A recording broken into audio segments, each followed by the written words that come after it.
বসো।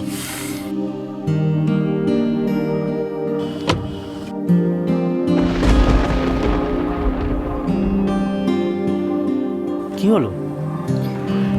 আমি একটা কথা ভাবছিলাম সানি। আচ্ছা ঠিক আছে, উঠে আগে, আমরা অন ওয়ে হয়ে লেট হয়ে যাচ্ছে তো, যেতে যেতে কথা বলছি।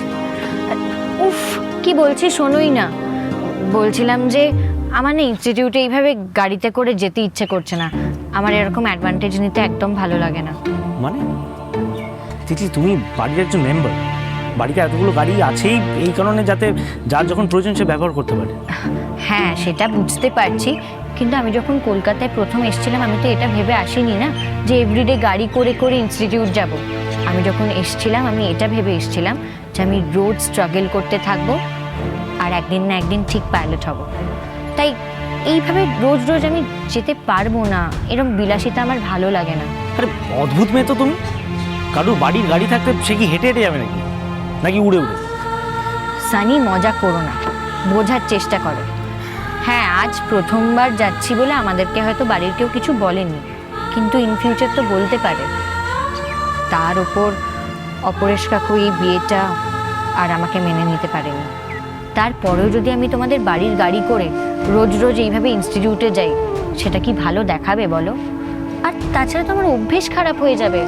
যেটা বলছি বোঝার চেষ্টা করো প্লিজ। আচ্ছা ঠিক আছে, প্রথম দিন আজকে চলো, তারপর দেখা যাবে। চলো সানি, প্র্যাকটিক্যালি ভেবে দেখো, তোমার নিজেরও তো কত কাজ থাকতে পারে। আর তুমি তো রেহানার সঙ্গে বিজনেস স্টার্ট করতে চলেছো, আর তোমার ফোকাসটা কিন্তু সেখানেই হওয়া উচিত। আমার কাজটা আমাকে একা সামনে নিতে দাও।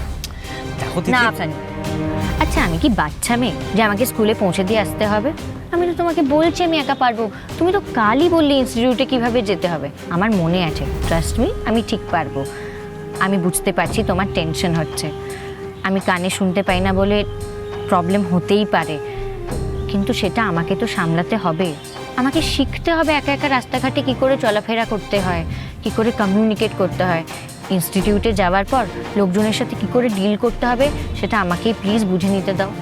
না হলে আমি ইন্ডিপেন্ডেন্ট কী করে হব বলো?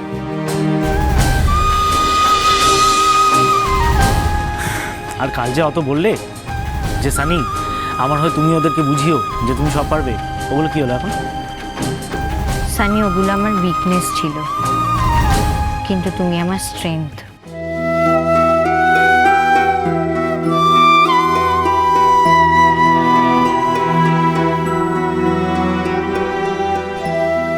সানি, তুমি যে মেন্টালি সবসময় আমার পাশে আছো আমি সেটা জানি। যখনই কোনো বিপদের কথা ভাবি মনে হয় যে তোমার কথা ভাবলেই তুমি আমার কাছে চলে আসবে। এটাই তো আমাকে জোর দেয় সানি। তাই তুমি প্লিজ ওভার প্রোটেক্টিভ হয়ে সেই জোরটা আমার থেকে কেড়ে নিও না।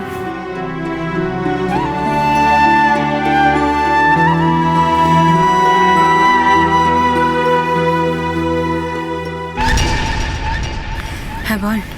সানিয়া তিতলি বেরোয়নি বাড়ি থেকে? এই জাস্ট বেরোলো। ওকে, আমি এখানে সব সেট করে দিয়েছি বুঝলি, যেখানে যা টাকা খাওয়ানো সব খাওয়ানো হয়ে গেছে। একদম গেট থেকেই তিতলির হ্যারাসমেন্ট শুরু হয়ে যাবে। ঠিক আছে, শোন না, এখন ওখান থেকে বেরিয়ে পড়, বুঝেছিস? Okay, done. Great, bye bye by.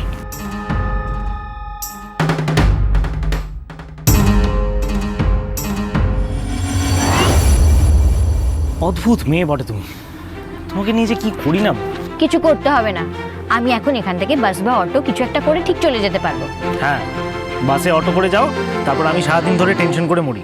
কি মুশকিল, এরমভাবে টেনশন করার কি আছে? আমি তো তোমাকে বলছি আমি পারবো।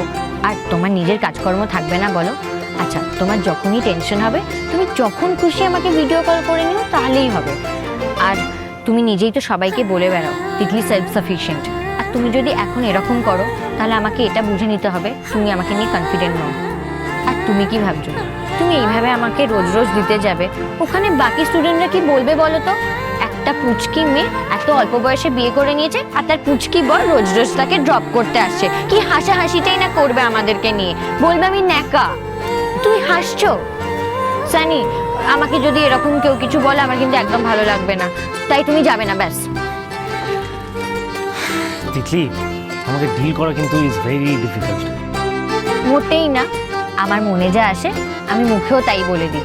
এবার কিন্তু খুব দেরি হচ্ছে, আমাকে যেতে দাও প্লিজ। আর মা যখন জিজ্ঞেস করবে, মা যখন বলবে যে তিতলিকে তুই একা একা ছেড়ে দিলি, তখন কি বলবো আমি? তোমাকে মামুনিকে বুঝিয়ে বলতে হবে তাহলে।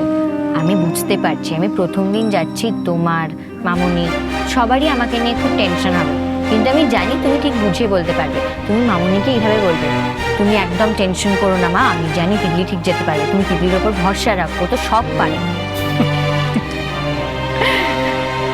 সত্যি খুব টেনশন হবে তিতলি। আমি ঠিক পারবো সানি। আচ্ছা আমি তোমাকে রাস্তাটা বলছি, তুমি মিলিয়ে নাও। এখান থেকে বাস স্ট্যান্ডে গিয়ে বাসে উঠবো, উঠে সোজা চলে যাব, তারপরে ইনস্টিটিউট। আই মিন বাস থেকে নামার পর ডান দিক নিতে হবে, নিয়ে 2 মিনিট হাঁটার পরে ইনস্টিটিউট। ঠিক বলেছি তো আমি? কারেক্ট। তাহলে এবার আমি আসি। সত্যি পারবে তুমি? হ্যাঁ আমি পারবো, তুমি আমাকে নিয়ে কনফিডেন্ট থাকলে আমি সব পারবো। আচ্ছা এবার কিন্তু খুব লেট হয়ে যাচ্ছে, আমাকে কিন্তু 10টার মধ্যে পৌঁছতে হবে। এবার আমি তাহলে আসি, বাই।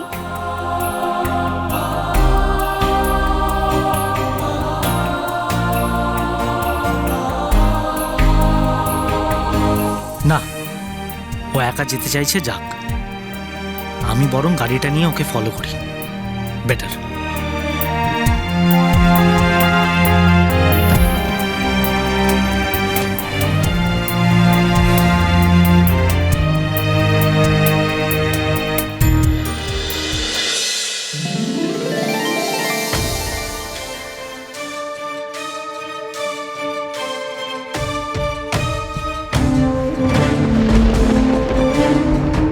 তুমি আবার কোথায় যাচ্ছ? আমি আমি মানে এই এমনি ঘুরতে। ঘুরতে যাচ্ছিলে তাই না? মোটেই না, তুমি আমাকে ফলো করতে যাচ্ছিলে সানি। কেন? তোমার কি আমার উপর ভরসা নেই? তোমাকে আমার দিব্যি, তুমি আমাকে ফলো করবে না। আরে আমি কোনো ফলো টলো করছিলাম না, আর স্ট্রেট দিব্যি। এই দিব্যি তুলে নাও, তোলো দিব্যি। মোটেই তুলবো না আমি দিব্যি, তোমাকে আমার দিব্যি দিয়ে যাচ্ছি, তুমি কিন্তু আমাকে আর ফলো করবে না। আচ্ছা আমি আসছি, টাটা।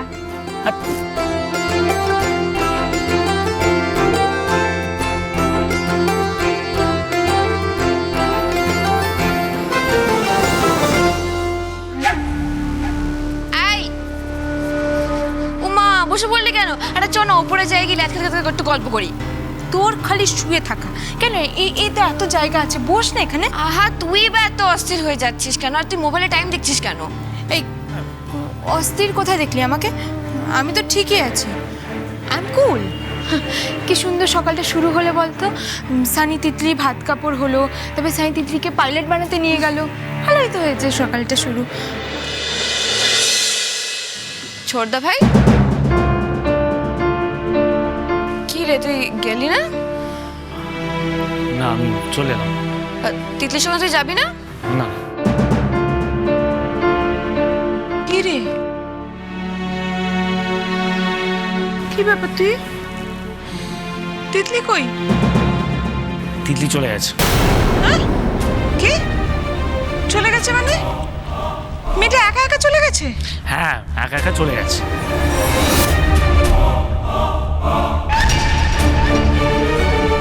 কিন্তু কেন? মানে তিতলি তো বললো তুমি গেলে সুবিধে হবে। আমি তো তাই ভেবেছি, মানে ও আমার সামনে বলছে তো। সরি। হ্যাঁ তাই তো। না না না, তুমি ঠিকই শুনেছো, তিতলি ওটাই বলেছিল। এই যদি সেটাই হয়ে থাকে তাহলে ও একা একা গেল কেন? না তুই ওকে ব্যাপারটা বলো, এবারে একা একা যাবে নাকি করে মেয়েটা? আরে ও একা একাই যাবে মা। প্রথমে তিতলি বলেছিল যে আমি ওর সাথে ইনস্টিটিউটে গেলে ওর সুবিধাই হবে, তারপর জানি না গাড়িতে ওঠার সময় ওর হঠাৎ মনে হচ্ছে যে এরকম গাড়ি করে যাওয়াটা ঠিক হবে না, ও একা একাই যাবে। কি বলবে বলো? না আমি আর কি বলবো বলো, তোমাদের কারো যদি মাথা ঠিক নেই না, এখন একরকম বলো তখন একরকম বলো, আমি নিজেই কিছু বুঝে উঠতে পারছি না। তুমি শুধু আমাকে এটা বলো, ওই মেয়েটা এখানে একা একা বাসের ট্রামে করে যাবে কি?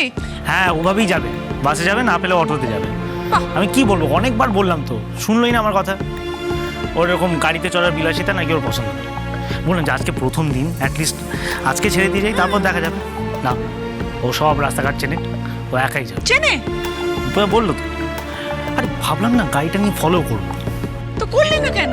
গাড়িতে বসে ঠিক স্টার্টটা দেবো, বুঝে হাজির, স্টিয়ারিংয়ে হাত রেখে বলছে স্ট্রিক্ট ইনস্ট্রাকশন যে ওকে নাকি ফলো করা যাবে না। অদ্ভুত। বাহ, এ তো আরো সুবিধা হলো আমার। সানি ছাড়া তিতলি মানে তো টানা ছাড়া প্রজাপতি, ও এমনি বেশি দূর উঠতে পারবে না। বাকি কাজ তো আমাদের টাকা আর ওগুলো যারা খেয়েছে বা খাবে তারা করবে। শুরুতেই তোমার প্লেন জলে পড়ে গেল তিতলি। দেখাও আরো বেশি বেশি করে কনফিডেন্স, আর তার সদ্ব্যবহার আমি করি। বুঝি না বাবা তোমাদের কাণ্ড কারখানা, যা ভালো মনে করো করো, আমার আর কি। আরে আমাকে কেন বলছো? তো কাকে বলবো? হ্যাঁ আমি কাকে বলবো? গেছিলি তো তুই সঙ্গে। একটা কাজ কর, অন্তত মাঝে মাঝে ভিডিও কল করে দেখতে থাক যে ও ঠিকঠাক আছে কিনা, বুঝলি? না সেটাও আমাকে বলে দিতে হচ্ছে, কোনো বুদ্ধি নেই মাথায়। কি বলবো বলতো? সানি, একদিক দিয়ে না ভালোই হলো তুমি এসে গেছো। ভাবছিলাম তোমাকে কল করবো, আমি না কিছু ল্যান্ডস দেখে রেখেছি ওই আমাদের রেস্টুরেন্টের জন্য, ওই বাগুইহাটির দিকে, দেন বালিগঞ্জ, টালিগঞ্জ, পার্ক স্ট্রিট, আরও অনেক কটা জায়গা আছে। বলছি কি, তোমার তো গাড়ি আছে, চলো না বেরিয়ে যাই, গিয়ে লোকেশনসগুলো দেখে আসি। হ্যাঁ যেতেই পারি, কিন্তু তোমার এরকম শরীর খারাপ, এতগুলো লোকেশন এখন ঘুরে ঘুরে দেখবো আমি? ওই শরীর খারাপ, আমি তো ফিটে গেছি। আরে চলো গিয়ে লোকেশনসগুলো দেখে আসি, কাজগুলোটা এগিয়ে থাকবে, ভালো হবে। আরে বাবা, রেহানা যখন বলছে যে ও ফিট আছে, ও শরীর ভালো আছে, তখন যাও না, গিয়ে দেখে এসো। ওকে রেহানা, তুমি রেডি হয়ে না, চলো। তুমি যখন তোমার বউয়ের সঙ্গে যাওনি, তখন অ্যাটলিস্ট নিজের কাজটা করো। সেটাই করছি বাবা। আর তিতলি সেই কারণেই আমাকে ওর সঙ্গে নিয়ে যায়নি, যাতে আমি নিজের কাজটা করতে পারি মন দিয়ে। তোমার বউ যখন চেয়েছে, তখন নিজের ভালোটা দেখো, বিজনেস করবে, লোকেশন দেখে এসো। রেহানা কিরকম সব কটা লোকেশন লিস্ট করে রেখেছে। আর তিতলি যদি একা একা নিজের কাজ করতে চায়, ওকে করতে দাও। কেউ যদি স্বনির্ভর হতে চায়, সে তো করুক, তাতে তো কোনো অন্যায় নেই। না তো, একদমই কোনো অন্যায় নেই। আর তিতলির মধ্যে সেলফ রেসপেক্ট ব্যাপারটা অনেকটা বেশি বাবা। ও তার জন্যই বাড়ির গাড়ি করে যায়নি। অন্যের পয়সায় বিলাসিতা করা ওর ভালো লাগে না, অন্যের সাহায্য নেওয়া সেটা ওর পছন্দ নয় বাবা। আমি ঘুরি হাওয়ায় হাওয়ায়, তিতলি চলো চলো চলো চলো